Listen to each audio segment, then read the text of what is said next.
G'day whisky lovers, welcome to the Hard Malt channel. My name is Tim and I'm here today with a bit of an Australian special for you. Now apologies because most of you viewers probably not going to be able to get your hands on this one. This is a special release from what I like to call my most local distillery. They're in fact 45 minutes drive away, but the closest distillery to where I live. They're quite a small distillery, so I seriously doubt any of this is going to make it outside of Australia, which is unfortunate because it's pretty good stuff. But it's worth telling you all about it.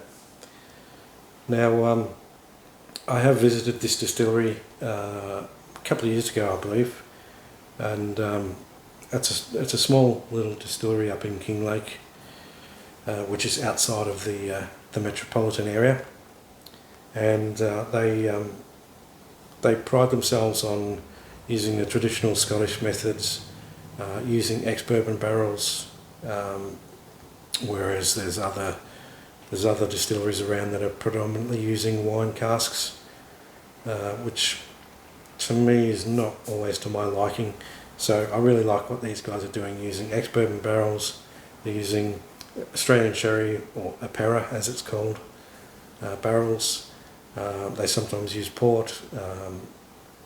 They've used French oak before as well. In this case, being a special release, it's bottled at 61%. It's called the Bog Monster,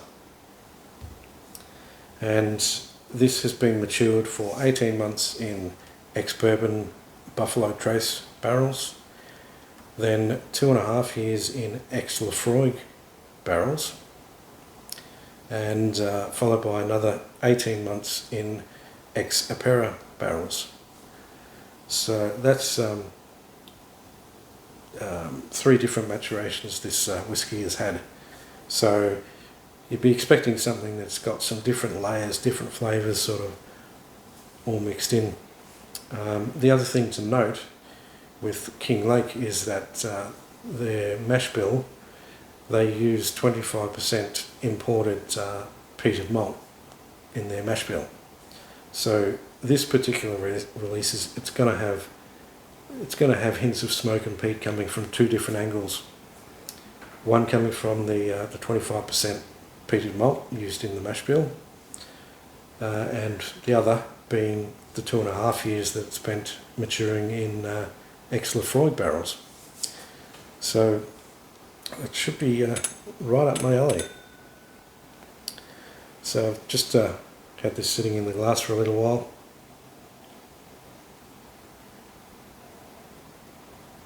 Straight away I get different hints of smoke. I would call it wisps of bushfire smoke, or you Americans out there would probably call it wildfire smoke. Underneath that there's a bit of an earthiness in there, some hints of chocolate. The hints of chocolate I would say is milk chocolate, because you're probably getting some vanilla mixing in from the ex-bourbon barrel, and the ex-Apera Australian sherry barrel providing some of those chocolate sort of hints in there. So there's definitely some sherry style notes sitting on top of a creamy sort of vanilla with a lot of earthiness. There's a richness about this as well.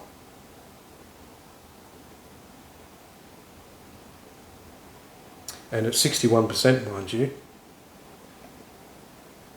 you can see I'm nearly pouring it up my nose, but there's no hairs harmed, so you need not worry. Let's see how it is on the palate.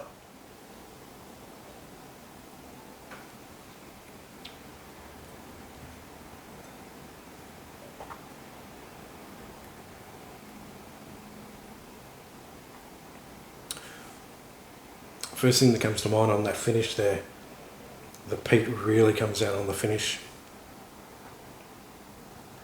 And I reckon a fair portion of that is probably coming from the ex-Laphroaig barrels.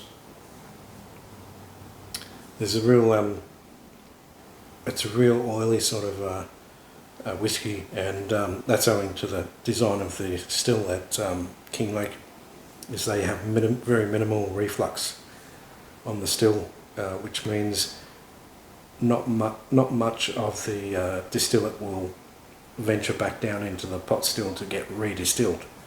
So because that reflux isn't really happening so much, what you end up with is a more of a heavier, oilier, denser, some would say slash dirtier new make spirit. For me, I wouldn't really call this a dirty sort of a spirit. It's more murky, if anything. When I say murky, if you think about Springbank slash Longrow Funk versus how it is in Kilkerran from the distillery next door, Kilkerran comes across more a little bit murky, but I wouldn't say totally funky.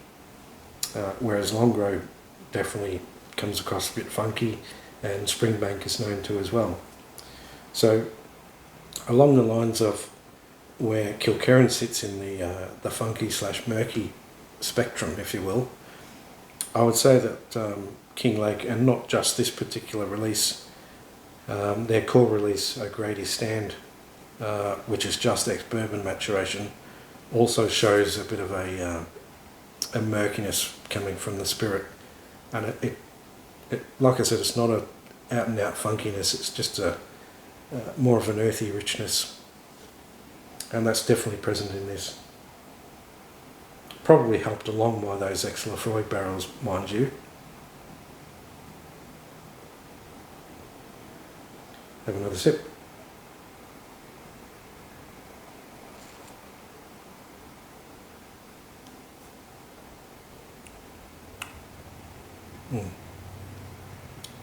It's a really, really enticing mix. You've got some chocolate and fruits coming from the Apera cask. You've got the earthiness and the peat and wisps of smoke coming from probably both the ex-Laphroaig cask and the 25% malted peated malt used in the mash bill. And then you've got a creaminess with that vanilla undertone from the ex-bourbon barrels.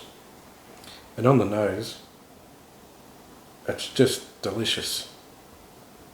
I could sit here with this pour all night, and I didn't pour a whole lot. I could happily sit there with that pour all night, just sniffing it and taking the smallest of sips. Which is fair enough, being that it's practically, and probably is, cask strength.